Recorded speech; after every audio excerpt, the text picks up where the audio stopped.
Guys, welcome back to my new blog. তোমরা সবাই কেমন আছো? আজকে আমি একটু বিয়ে বাড়ি যাচ্ছি, তো এখন বের হয়ে গেছি বাড়ি থেকে।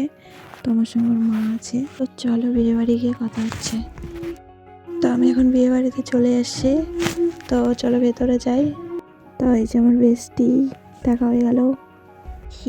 তো এটা একটা দিদি, হাই করতে বললাম। তো এটা একটা বোনও হাই করছে। তো এখানে বান্ধবী বিয়েতে বসে পড়ছে, কারণ ওদের লগ্ন তাড়াতাড়ি ছিল ওই জন্য। তখন আমি একটু ঘুরে ঘুরে ঢং করছিলাম, কারণ এখন খেতে যেতে হবে এই জন্য আর কি গাইস। Let's তো go. আমি এখানে খেতে বসে পড়ছি গাইস। তো এখন আমি খাই, পরে আবার কথা হচ্ছে। তো এখানে আমি খাওয়া দাওয়া করে নাচানাচি করতে চলে আসছি। বিয়ে বাড়ি আসবো আর ডান্স করবো না, ওটা কি আর হয় গাইস বলো তো? তো এখানে আমি কি গানে ডান্স করছি, যদি বুঝতে পারো তো কমেন্টে জানিও। তো গাইস, আমাদের এখন বিয়ে বাড়ি সব কমপ্লিট। তো আমরা এখন বাড়িতে যাচ্ছি, ওই যে আমার মা পেছনে পেছনে আসতেছে। তো আজকের ভিডিওটা এই পর্যন্ত, যদি ভালো লেগে থাকে লাইক কমেন্ট শেয়ার আর সাবস্ক্রাইব করে দিও। তো টাটা।